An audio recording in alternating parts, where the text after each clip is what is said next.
Fascists, you'll notice in the pictures, they never clap for themselves. And the reason why is because it's them who did it, right? So they just soak in the applause, right?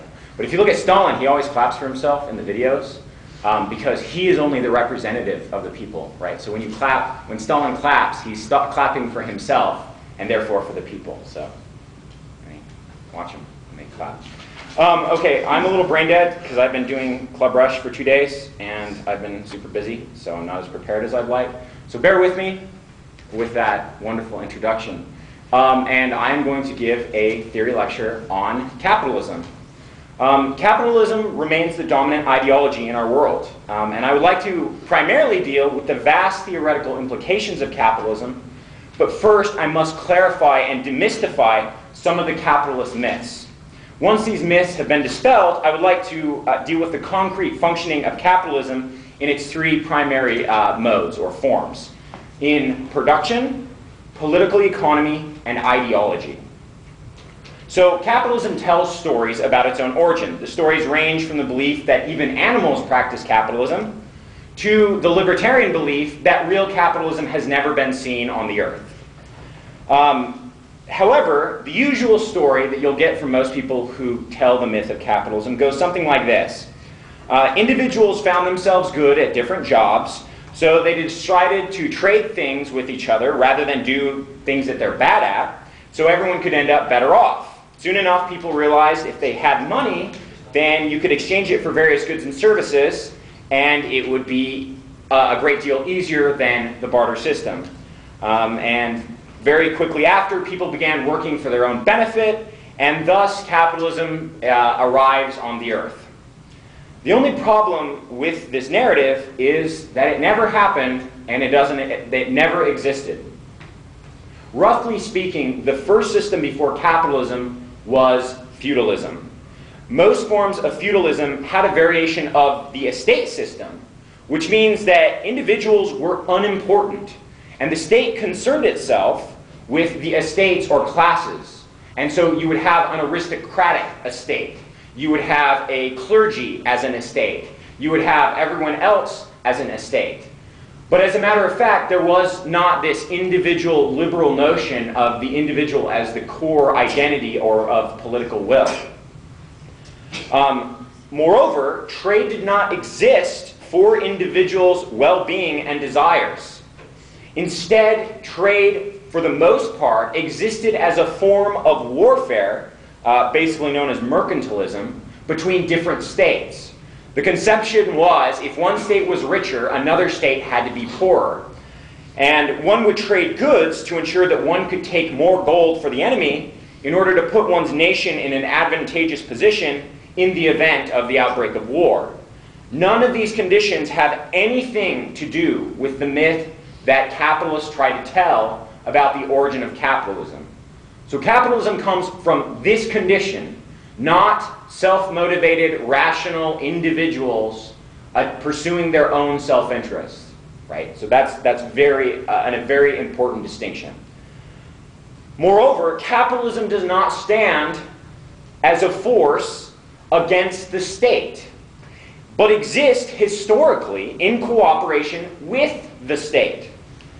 The capitalists have used the state to destroy common property, like grazing pastures all over Europe at the end of the feudal era. The seizure of property by the state allowed for larger productive capitalist farms in opposition to subsistence farming that usually happened under feudalism and the poorer growers. Moreover, capitalism requires the state to exercise imperialism. Capitalism needed to use the state for imperialism against the native peoples of Americas. You have the Spanish state engaging in imperialism and colonialism. You have the English and then American state exercising genocide against the native peoples in America. You also have the state exercising and assisting in capitalist enterprises in Africa, in India, in order to gain the wealth necessary to kickstart the capitalist consumer economy. In addition, the state, previously and currently, remains necessary to prop up the core institutions of capitalism. Historically, English capitalism required the state support to keep the English East India Company in operation. That corporation that really was a boon to English capitalists, or at least England as a country, and ergo its capitalist class, had constant state intervention and the granting of special rights, the granting of special privileges, the exercise of Her Majesty's Navy and the royal forces in order to protect the interests of the East India Trading Company, or its various names. The American state, of course, also propped up American capitalism through charters used for the building of canals, of turnpikes, of roads, and even today, the state protects capitalism by allowing for corporations. Corporations are a government function. It is a protection of capitalists, right, their personal wealth, by allowing them to incorporate and only be responsible for the wealth invested in that actual corporation. So rather than being against the state, right, corporations only exist because of state laws and state protections. And then, of course, there's the obvious radical protection of the state, which is that the capitalists use the police and military to protect their interests. So, again, the core of this is we should reject all the myths that capitalists tell about their own origins. And we should look historically into how capitalism actually arose in its functioning over time. But it was not through individual self-interest and enlightened trade between other individuals. For the analysis of capitalism, I'm primarily going to turn to Marx. Marx gives us, because he gives us a radical insight into capitalist production above and beyond other capitalists, although very brilliant economists like Smith and Ricardo, he manages to bring it together in a way that is substantive and unique over other economists and philosophers and sociologists.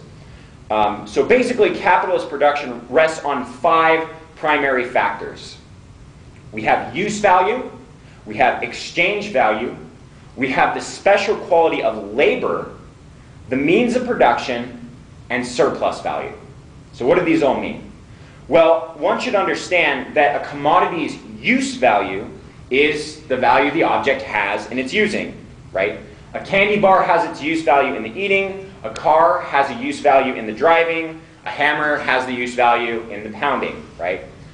And of course, the use value can range from a very high amount to a very low amount, right? A craftsman, handmade, artisan, tool is going to be of much higher use value and quality than one, right, bought on the cheap from Walmart. It should be pretty self-evident. One can also understand, so that's use value. Then we get exchange value, and the exchange value of an object is the value it has relative to all the other objects in, right, the economy. For example, a fairly good used car has an exchange value of a fraction of a house, or numerous computers, many shirts, right, and an absolute absurd number of chicken sandwiches, right? You can interchange them, and of course, also compared to money, it's about $1,000, right? And you'll notice it can exchange through all of these different commodities, right? That's its exchange value. Now, capitalism requires a simplification of economic transactions that are brought about by the use of money, by currency. But it's really important to understand, if one wants to make a radical critique, money is not the essence of capital. It is not. Money has existed in for most of civilized human existence. Money has existed. It existed in slave societies. It existed in ancient societies. It existed in capitalist societies, and to a certain extent, in all existing or previously existing socialist societies, also had money.